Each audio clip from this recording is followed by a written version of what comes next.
1895 20 September Shilaidaha থেকে ভ্রাতুষ্পুত্রী ইন্দিরা দেবীকে রবীন্দ্রনাথ চিঠিতে লিখেছিলেন, গানটা শুনলেই আমি আশ্চর্য হয়ে যাই।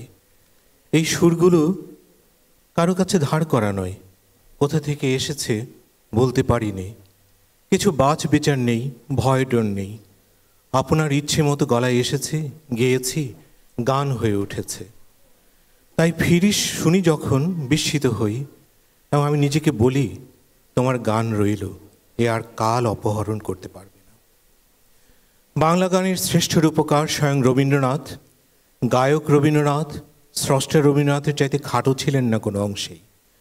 তার গলায় ছিল একলা মানুষের কণ্ঠে হাজার পাখির গান। তার গানে কোথাও কোনো ফাঁক ছিল না।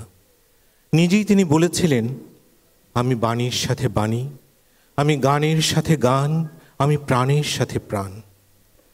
অবনীন্দ্রনাথ তার প্রিয় রবি কাকার বিষয়ে তাই তো বলেছেন, তার গানই তার আসল জীবনী।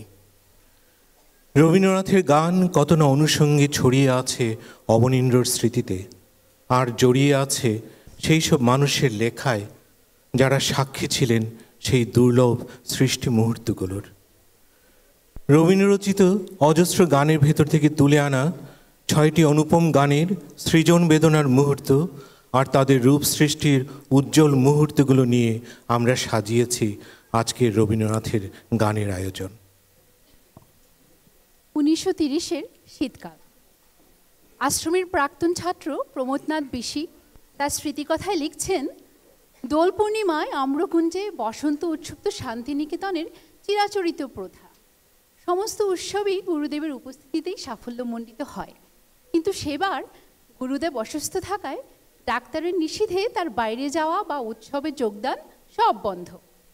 সেদিন অতি প্রত্যুষে আশ্রমের ছেলেমেয়েরা, সুধীরাদি ও তৎকালীন আশ্রমবাসিনী পার্সি মহিলা মিসেস ভোকেলকে পুরো ভাগে নিয়ে ছাতিমতলা থেকে আজই বসন্ত জাগ্রত দ্বারে গানটি গাইতে গাইতে গুরুদেবের তৎকালীন আবাস উত্তরায়ণে এলেন।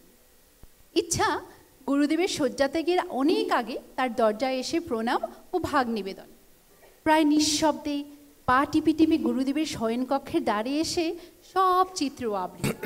দেখা গেল সেই দিন রাত্রির মোহনার আলো আধারিতে উন্মুক্ত দ্বারে গুরুদেবের শ্বেত জব্বা পরিহিত শুভ্র দেবমূর্তি। সকলে একে একে বসন্ত উৎসবের কুমকুমে কুসুমে তার পাদবন্দনা করে ধন্য হলো। তিনিও সকলকে নীরব আশীর্বাদ দিলেন। একটু বাদেই শোনা গেল, দিনুবাবুর ডাক পড়েছে, উত্তরায়ণে নতুন গান তুলে নেবার তাগাদায়।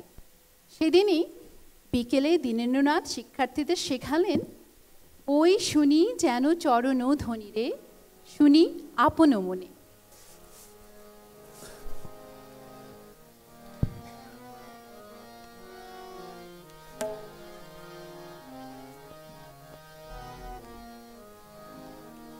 ওই শুনি যেন চরণ ধ্বনি রে, শুনি আপন মনে।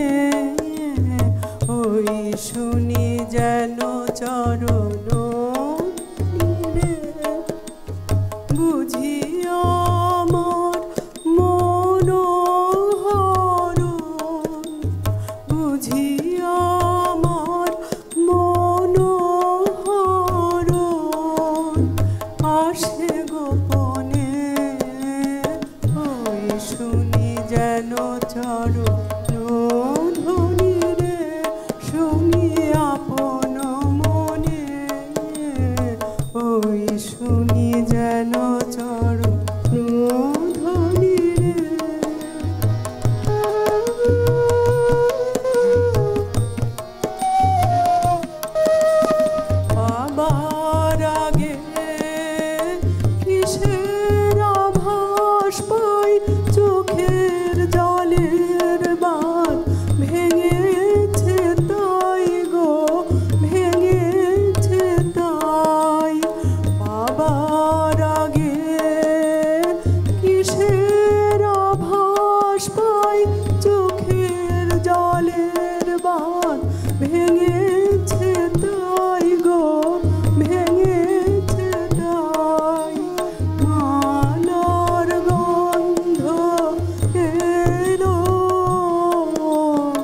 শুনি